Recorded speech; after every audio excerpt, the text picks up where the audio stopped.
This is Dan Bolen, and I want to welcome all of my listeners to our podcast, The Courage to Be Courageous, where we interview individuals all over the United States who have faced their fear, walked through their fear, and done that with courage. We've had some outstanding podcasts that we've been doing the last few weeks. We've also interviewed several organizations like the Trevor Project and Outright International who have supported LGBTQ work that we've done in our community. And there are some outstanding things, and I hope you had a chance to listen to those podcasts. We have a great guest today that I'd like to welcome. This is Nick Conway, who is transgender. And I think it's a fascinating story of his bravery, his courage to be able to be his authentic self, and how he's been able to do that. So, Nick, welcome to our podcast. Thank you. I'm happy to be here. Well, thank you. Tell us a little bit about how you, a little about your history and your story and your family and how you came to identify who your authentic self was. So, I'd like to ask you to begin by telling about your family and how you were raised, and tell me a little bit about the history of your family and your story. Okay, so I was raised in an evangelical Christian missionary household.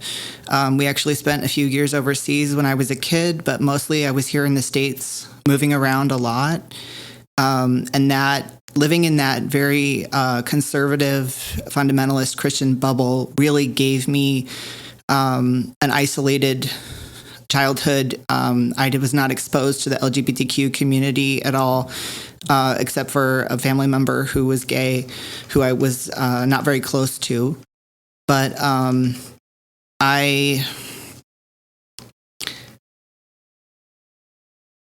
Sorry, I'm just getting a little bit nervous. No, you're doing fine. So my childhood was difficult. I grew up with various forms of emotional and verbal abuse, and I developed complex PTSD, but I didn't know it at the time. I grew up with that difficulty and suffered a lot, but I didn't understand where a lot of my suffering was coming from. From a very young age, probably a little bit before puberty, started having this sensation that when I looked in the mirror, I could not recognize who I was on the inside in the mirror, who I saw in the mirror. It looked like a stranger to me, somebody that was not me. And it was such a disorienting and discomforting and painful experience. And I had no idea that anybody else in the world felt that way. I thought that I was the only one, and that it was so, quote unquote, crazy that I didn't even write it in my journal, although I was a prolific journaler throughout a lot of my life. I was just so afraid to feel those feelings and figure out where that was coming from. So you had to feel really alone. That you were the only one that you thought were going through this. Yeah, I did feel very alone. And I learned when I was a child early on that according to my the religion that I was brought up in, they were saying that, if you were gay, then you were not going to go to heaven. And that I learned that when I was 10 years old. And it was a very scary experience for me because there were people in my life that I knew that were gay, that I cared about a lot. Right. And I, at 10 years old, I did not understand what it meant. All I understood was that the person that I knew who was gay was a lesbian, and she never wore dresses. And so in my childhood brain was just like, well, the only thing I know that's different about her is that she always wears pants. So if I want to go to heaven, I had better be very careful to be very feminine, because being a transgender man, I was assigned female at birth. That means that everybody looked at me since the day I was born and said, oh, well, you're a girl.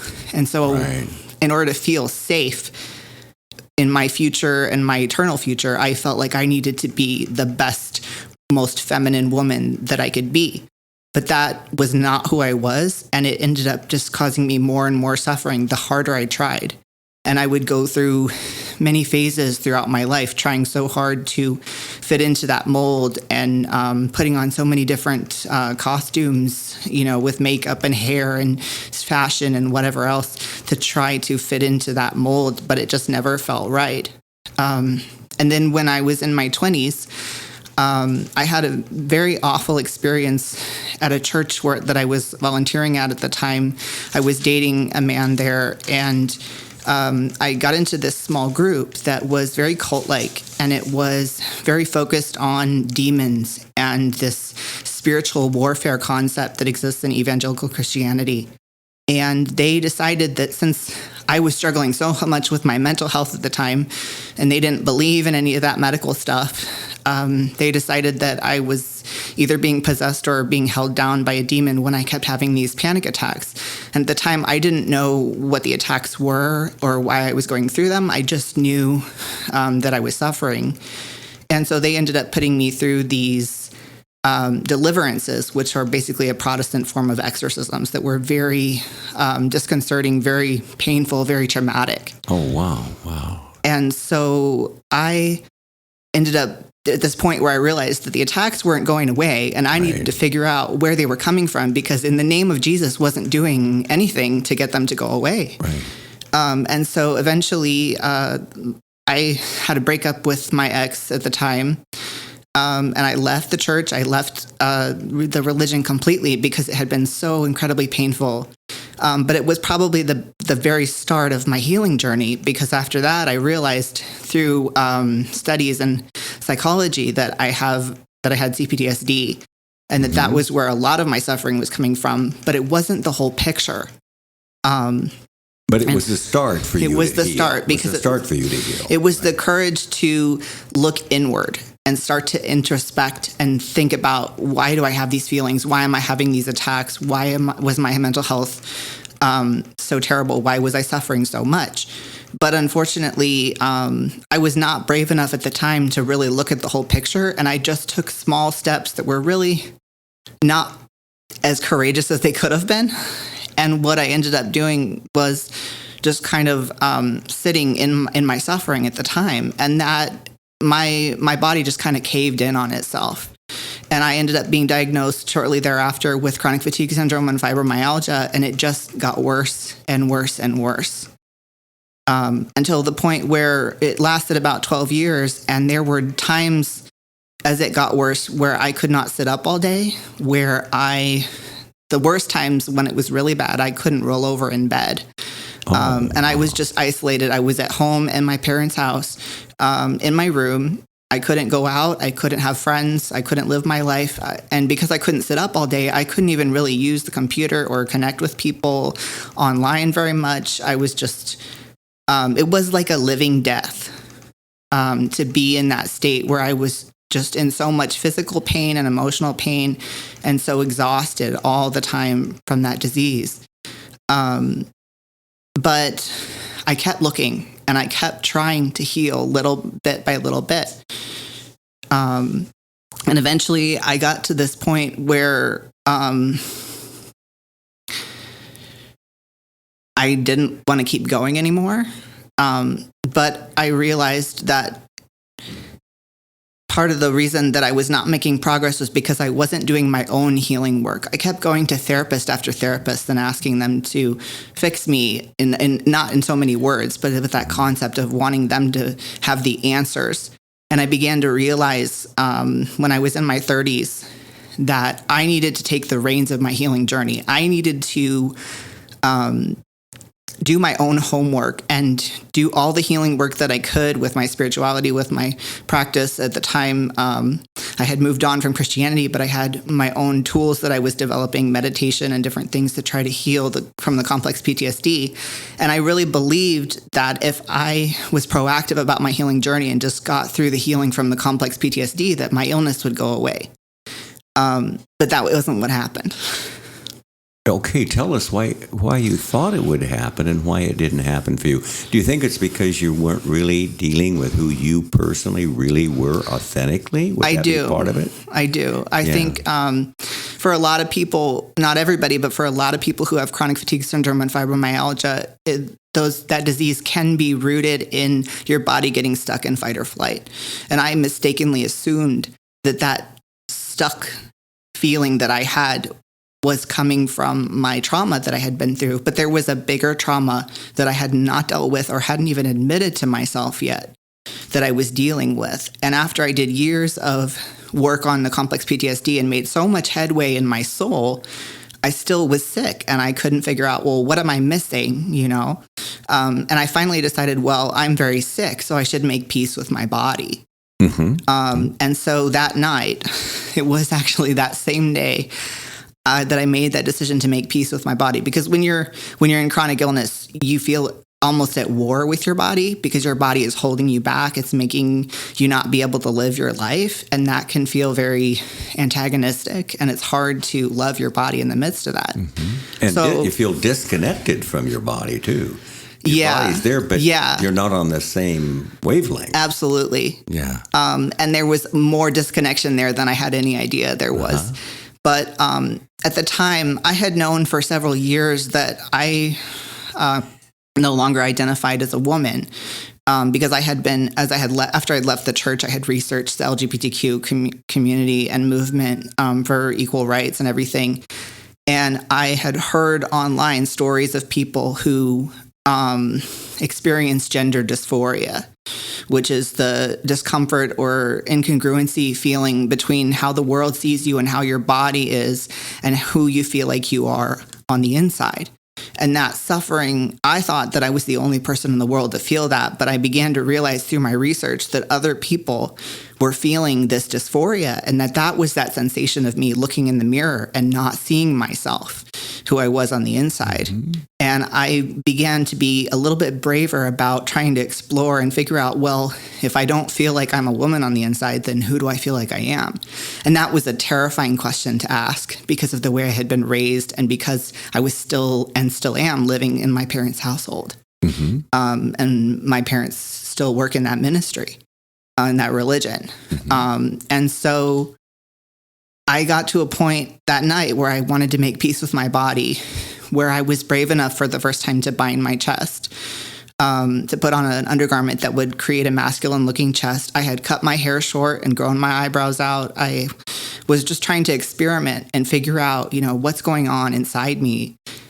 And that was the moment, this huge aha moment for me, where I finally realized, I looked in the mirror, and for the first time in my life, I started to see myself.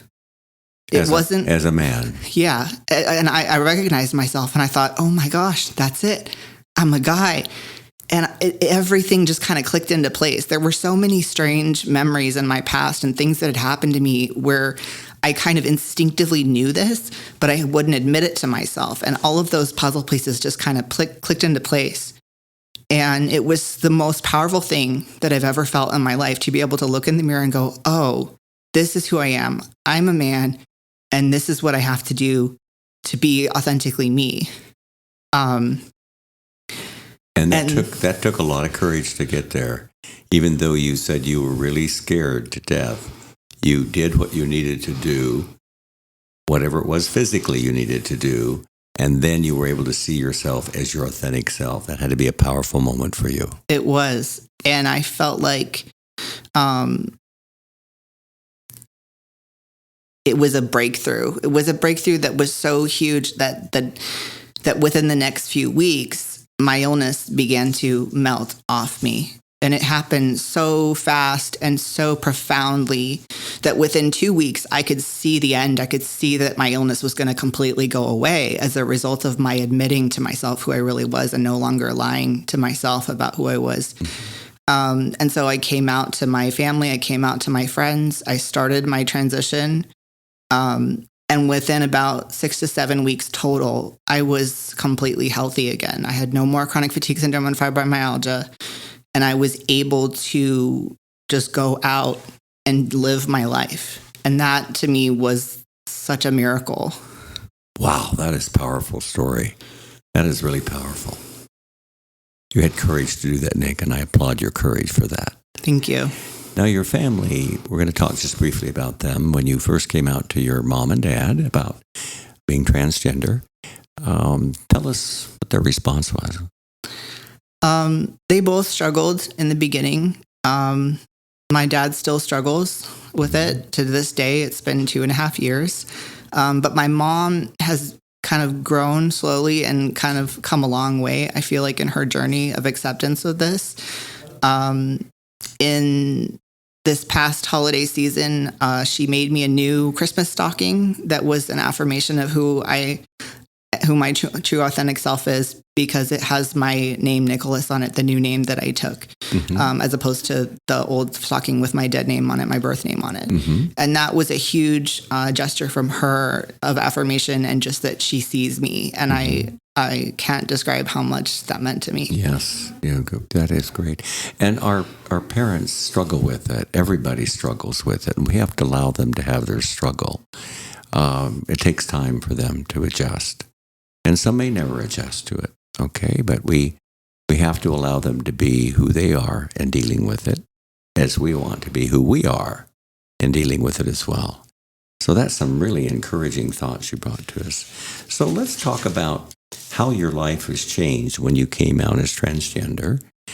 You talked about you were able to drive a car and you were able to get in traffic when the rest of us are complaining about the traffic. Nick was telling me yesterday that he really appreciates the traffic as a gift because it makes him more alive. Would that be a fair statement? Yeah, it's that feeling of the little things in life that a lot of people take for granted. The ability to leave your home and go get coffee, the ability to laugh with your friends and be out on the town at night, and sometimes even just the ability to drive on the freeway in the middle of rush hour traffic into downtown Phoenix and feel like I'm doing it. I'm alive. I'm living my life, and I'm excited, and I'm just able to spread my wings, you know. That living death that I was in for, 11, 12 years of just being in bed all the time and having no friends and nobody to talk to and feeling so alone is so contrasted with now I have, through a support group in the Valley, met so many amazing people and made such rich, valuable friendships. And now I very often feel very little alone. Like I just feel like I'm so supported, and the community that I have discovered, the LGBTQ community, has compassion and empathy that I have not seen paralleled anywhere in the world. And acceptance. Yes. Total acceptance. Yes. And what's interesting, I actually met Nick at a Front Runners get-together when they were doing with two gentlemen at their place. I think it was Oktoberfest that we met, and I had a chance to meet you. And he's been a really encouragement to our group as well. So it's good to have him there, and I really appreciate the courage that he took to come on today and talk about his journey and the power of his journey and the courage that he had to get to where he's at today. So give me some, we talked a little bit about miracles. There's some miracles in your life. Would you like to share some of those miracles? I think you even said the miracle to drive. Yeah. It's a miracle to look in the mirror now that I've been on testosterone for almost 2 years, and see myself so fully, and recognize myself as the person that I've always felt like I was on the inside, and see that. It's a miracle to go out at night and be with my friends and enjoy our time together, to be so real and honest with them and have them see the real me and accept that and validate that and appreciate that. And what's encouraging is to have our podcasters listen to who you are as the real you. This took courage for you to do this podcast with me, and I embrace that, and I thank you so much for that as well. So there's other individual listeners that are out there. Some of them may be in similar situations. Maybe they know they may want to consider transgender. So what advice or what story or would you give them when they may be struggling uniquely, but also similarly to you? Is there any type of thought that you could give them that they could have the courage to do what you have done? You think of anything? Because I find so many times people run from fear. And when you run from fear, it gets stronger. But when you embrace the fear and walk through it with courage, even though you don't see the gift at the time, there's always a gift that comes from that. Is there anything that you'd like to think about or express to our listeners and those that may be in similar situations that you were? I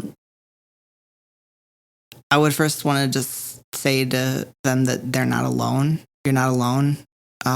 Because that was what gave me the courage to do what I had to do, was that little tiny piece online of people reaching out through cyberspace of these videos that I had listened to of other transgender individuals who were suffering with dysphoria gave me the courage to start to explore my own feelings, knowing that I was not the only person who suffered like this.